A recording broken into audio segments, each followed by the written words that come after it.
بسم اللہ الرحمن الرحیم۔ سچی اور خالص تعریف کا حقدار اللہ ہی ہے، جس کے علاوہ کوئی بھی اور سچا اور حقیقی معبود نہیں، اور جس سے بڑھ کر سچ کہنے والا کوئی نہیں، اور جس نے اپنے رسول محمد صلی اللہ علیہ وسلم کو ہدایت کے ساتھ بھیجا،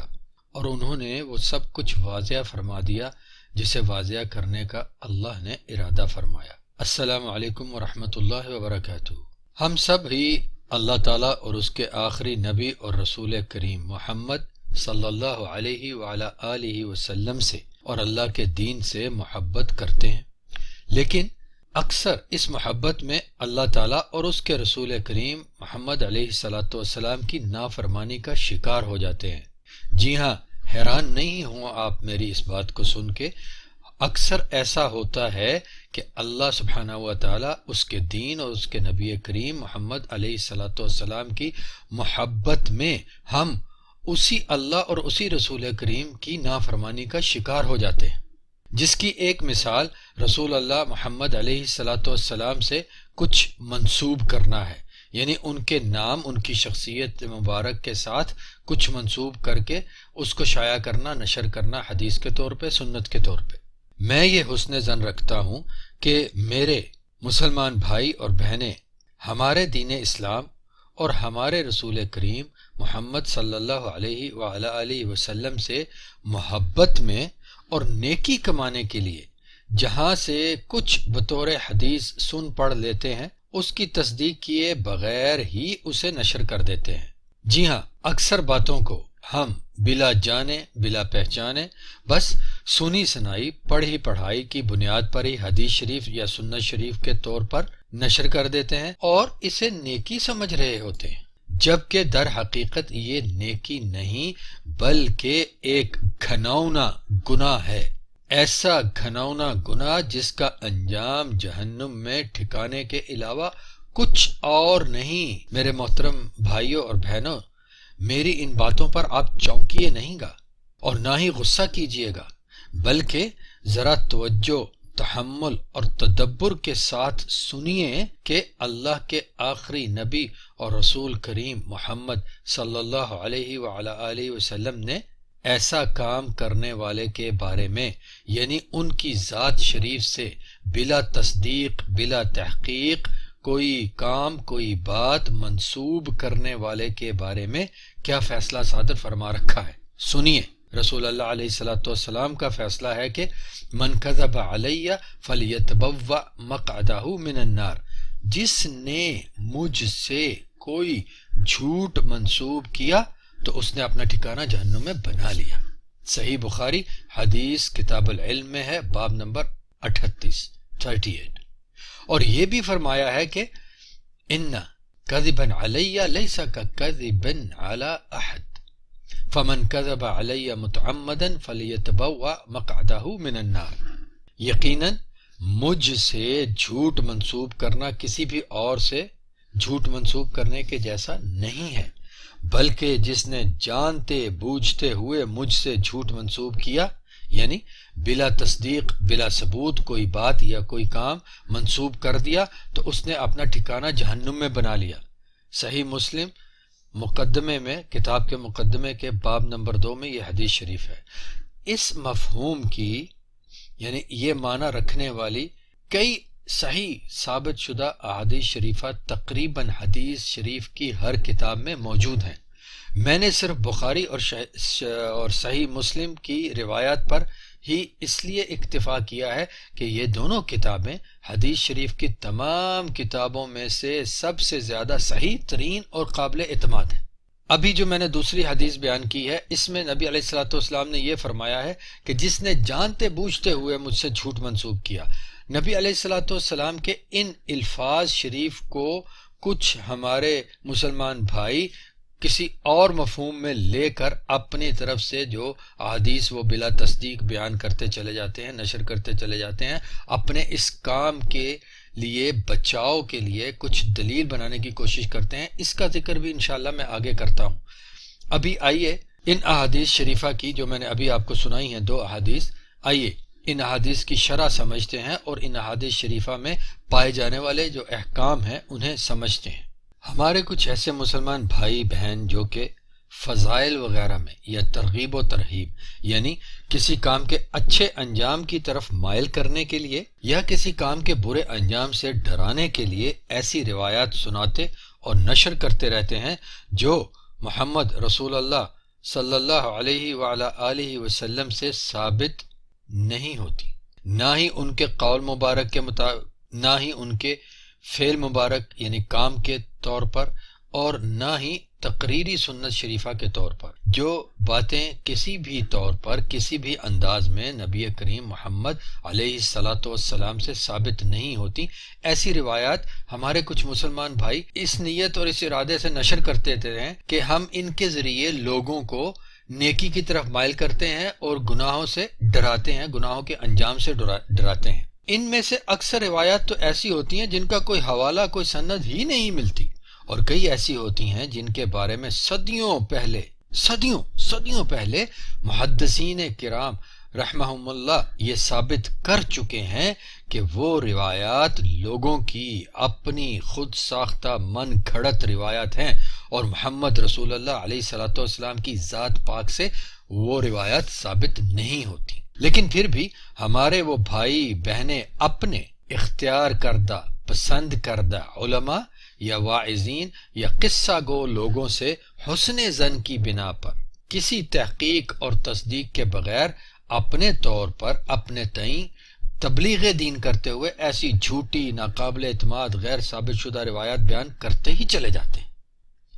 میرے ایسے بھائی بہنوں کو اس گمراہی پر چلانے والوں کی طرف سے اپنے مسلک، اپنی جماعت کی ضد میں حقائق کو موڑنے کی کوششیں کی جاتی ہیں تاکہ یہ لوگ ان کی باتوں پر قائم رہیں، ان کے طریقے پہ چلتے رہیں، اور ایسی کوششیں کی جاتی ہیں حقائق کو موڑنے کی جن کی اکثریت تو سطحی قسم کی، معمولی قسم کی، گھٹیا قسم کی عقلی اور منطقی باتوں پر مشتمل ہوتی ہے۔ مثال کے طور پہ یہ کہا جاتا ہے کہ لوگوں کے دل نرم کرنے اور انہیں نیکیوں کی طرف مائل کرنے کے لیے ہم ہر قسم کی صحیح، کمزور، ثابت شدہ، غیر ثابت شدہ، جھوٹی، من گھڑت سبھی روایت بیان کر دیتے ہیں۔ ہمارا مقصد تو نیک ہے جناب، لہذا اس میں کوئی قباحت نہیں۔ ایسا سوچنا، سمجھنا اور دوسروں کو یہ کچھ سمجھانا ایک خوفناک غلطی ہے، ایک خوفناک بھیانک غلطی ہے۔ دیکھیے میرے سامعین کرام، میرے محترم بھائیوں بہنوں، جب ہمارے پاس ہزاروں صحیح ثابت شدہ احادیث شریفہ موجود ہیں جو کہ فضائل اور ترغیب والی ہیں، تو پھر کیوں ہم اپنے نبی کریم محمد علیہ الصلاۃ والسلام کی ذات پاک سے وہ کچھ منسوب کر کے نشر کرتے ہیں جو ان کی ذات شریف سے ثابت نہیں ہوتا؟ یہ عمل رسول اللہ علیہ الصلاۃ والسلام کی ذات پاک سے جان بوجھ کر جھوٹ منسوب کرنا نہیں تو اور کیا ہے؟ اور ابھی سنائی گئی 2 صحیح حدیث شریف کے مطابق اس کام کے کرنے والے کا ٹھکانہ جہنم نہیں تو اور کیا ہے؟ توجہ کیجیے،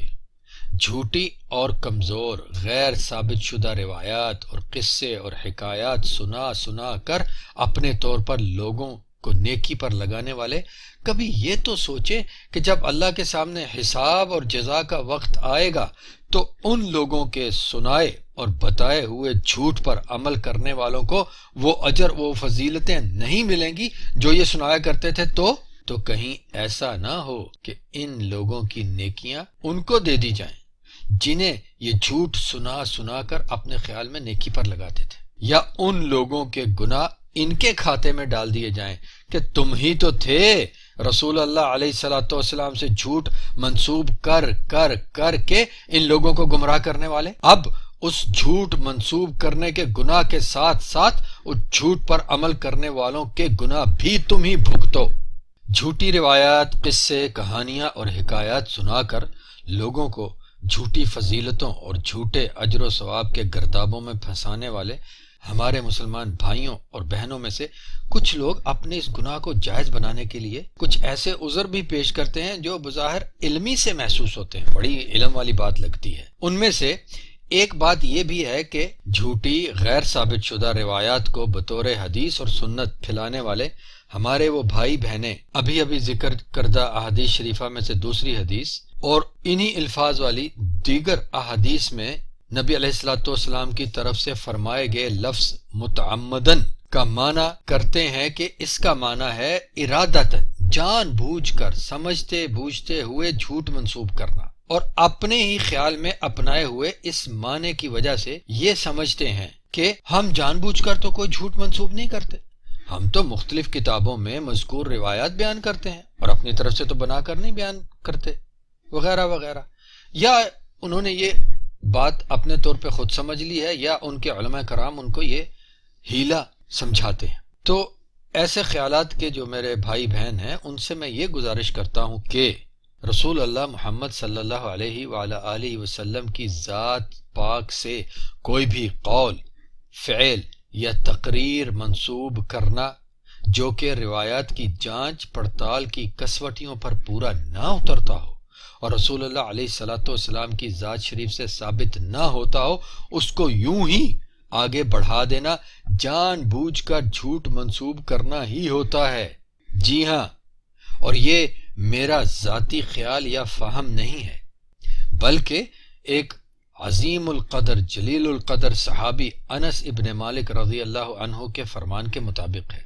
جی توجہ سے سنیے. انس ابن مالک رضی اللہ تعالیٰ عنہ فرماتے ہیں کہ انہو لیمنعونی ان احدثکم حدیثا کثیرا ان رسول اللہ صلی اللہ علیہ وسلم قال من تعمد علی کذبا فلیتبوأ مقعدہ من النار. میں تم لوگوں کو اس لیے زیادہ حدیثیں نہیں سناتا کہ میں نے رسول اللہ علیہ الصلوۃ والسلام کو یہ فرماتے ہوئے سنا ہے کہ جس نے بلا تصدیق کوئی بات مجھ سے منسوب کرنے کا ارادہ کیا تو یقیناً اس نے اپنا ٹھکانہ جہنم بنا لیا. یہ حدیث شریف بھی صحیح مسلم میں اسی مقدمے کے باب 2 میں ہے، جو کہ جس میں سے کہ پہلے آپ کو دوسری حدیث سنائی ہے. دیکھیے میرے محترم سامعین، انس ابن مالک رضی اللہ عنہ کا یہ قول صاف صاف سمجھا رہا ہے کہ متعمدن یا تعمدہ سے مراد جھوٹ بنا کر منسوب کرنا ہی نہیں ہے. صرف اس کا معنی یا مفہوم یہی نہیں ہے کہ جھوٹ بنا کر منسوب کرنا، کیونکہ کسی صحابی کے بارے میں ایسے کرنے کا تصور بھی محال ہے کہ وہ جان بوجھ کر جھوٹ بنائے اور بنا کر نبی علیہ الصلوۃ والسلام کی ذات پاک سے منسوب کر دے. بلکہ متعمدن یا تعمدہ کا مفہوم بلا تصدیق ہے. اسی لیے اسی مفہوم کے مطابق رسول اللہ علیہ الصلوۃ والسلام کے اس فرمان شریف میں مذکور انجام کے خوف سے انس ابن مالک رضی اللہ عنہ جیسے صحابی کثرت سے حدیث سنانے سے گریز کرتے رہے کہ کہیں ان کے منہ سے کوئی ایسی بات یا ایسا کام رسول اللہ علیہ الصلوۃ والسلام سے منسوب نہ ہو جائے جو ان صلی اللہ علیہ وآلہ وسلم نے نہ فرمایا ہو نہ کیا ہو، جبکہ وہ خود صحابی تھے. اس کے باوجود اس قدر احتیاط. اور ہمارا حال یہ ہے کہ ہمیں جہاں کہیں جو کچھ بھی حدیث یا سنت کے طور پر سنایا یا پڑھا دیا جاتا ہے، ہم اس کی حقیقت اور اس کی تصدیق کی خبر جانے بغیر ہی فوراً اسے آگے بڑھا دیتے ہیں. ایسا کرنے کا انجام کچھ مختلف نہیں ہے. اس کی خبر بھی اللہ جل جلالہ نے اپنے خلیل اور آخری نبی اور رسول کریم محمد صلی اللہ علیہ وآلہ آلہ وسلم کی زبان شریف سے کروا رکھی ہے. ان الفاظ میں کروا رکھی ہے کہ کفا بالمرء کذبا ان یحدث بکل ما سمع. کسی انسان کے لیے اللہ کے ہاں جھوٹا قرار پانے کے لیے اتنا ہی کافی ہے کہ وہ جو کچھ سنے آگے سنا دے. یہ حدیث شریف بھی صحیح مسلم میں ہے، مقدمے میں اور باب نمبر 3 میں. ابھی اس حدیث میں جو ابھی آپ کو سنائی ہے، اس حدیث شریف سے یہ واضح ہو گیا کہ کسی کے بارے میں کوئی بھی بات بلا تصدیق آگے بڑھا دینے والا، نشر کر دینے والا، سنا دینے والا شخص اللہ کے ہاں جھوٹا قرار پاتا ہے. لہذا ہمیں کسی بھی بات کو یوں ہی بلا تصدیق آگے بڑھانے سے، نشر کرنے سے باز رہنا چاہیے، اور اللہ تبارک و تعالیٰ اور نبی کریم علیہ الصلوۃ والسلام کی ذات پاک سے کچھ منسوب کرنا تو سب سے بڑا کام ہے. کسی اور سے منسوب کرنے والا معاملہ کچھ اور ہے، اور اللہ تبارک و تعالیٰ کے نبی علیہ الصلوۃ والسلام سے منسوب کچھ کرنا کچھ اور ہے، جیسا کہ آغاز میں سنائی گئی پہلی حدیث میں ہے. آئیے میرے محترم سامعین، اب آپ کو میں ایک اور حدیث شریف سناتا ہوں جو کہ اس مسئلے کو مزید وضاحت کے ساتھ بیان کرتی ہے. نبی علیہ الصلوۃ والسلام نے فرمایا ہے من یقل علی ما لم اقل فلیتبوع مقعدہ من النار، جس نے میرے بارے میں ایسی بات کہی جو میں نے نہیں کہی تو یقیناً اس نے اپنا ٹھکانہ جہنم میں بنا لیا۔ صحیح بخاری کتاب العلم باب 38، وہی جس میں سے پہلی حدیث بیان کی گئی تھی۔ لہٰذا میرے محترم سامعین، لفظ متعمدن کچھ منسوب کرنے والا معاملہ در حقیقت وہی ہے جو ابھی انس ابن مالک رضی اللہ تعالیٰ عنہ کے بیان کردہ حدیث میں انہوں نے ہمیں سمجھایا ہے کہ آپ ارادتاً جھوٹ منسوب کیجئے یا بلا تحقیق اور بلا تصدیق کوئی بات یا کام رسول اللہ علیہ الصلوۃ والسلام سے منسوب کیجئے، حشر وہی ہونا ہے۔ لہٰذا یاد رکھیے اور خوب سمجھ لیجئے کہ خواہ آپ فضائل بیان کرنا چاہ رہے ہوں یا لوگوں کو نیکیوں کی ترغیب دینا چاہ رہے ہوں، لوگوں کو گناہوں کے انجام سے ڈرانا چاہ رہے ہوں، اگر تو آپ اللہ کے آخری نبی اور رسول کریم علیہ الصلوۃ والسلام کی ذات شریف سے بلا تصدیق کچھ بھی منسوب کر رہے ہیں تو یقیناً آپ اپنا ٹھکانہ جہنم میں بنا رہے ہیں، اور عین ممکن ہے کہ جتنے لوگ آپ کے جھوٹ سے متاثر ہو کر غلط غیر تصدیق شدہ کام کریں گے، انہیں آپ کے جھوٹ کے مطابق بتایا گیا اجر و ثواب آپ کے کھاتے میں سے دلوایا جائے، کیونکہ آپ ہی تو تھے جو انہیں ایسی باتیں سناتے رہے تھے جن کی کوئی خبر اللہ تبارک و تعالیٰ یا اس کے رسول کریم محمد علیہ الصلوۃ والسلام کی طرف سے نہیں تھی۔ لہٰذا میرے محترمین، اللہ کے واسطے اللہ کی رضا اور خوشنودی پانے کے لیے، اس کی ناراضگی اور اس کے عذاب سے بچنے کے لیے اور جہنم میں اپنے ٹھکانے بنانے سے بچنے کے لیے اس کام سے باز رہیے۔ اللہ جل و عز کے بارے میں کوئی بھی بات، کوئی بھی کام منسوب کرنے سے پہلے اللہ تعالیٰ کے آخری نبی اور رسول کریم محمد صلی اللہ علیہ وعلی آلہ وسلم کی ذات مبارک سے کچھ بھی منسوب کرنے سے پہلے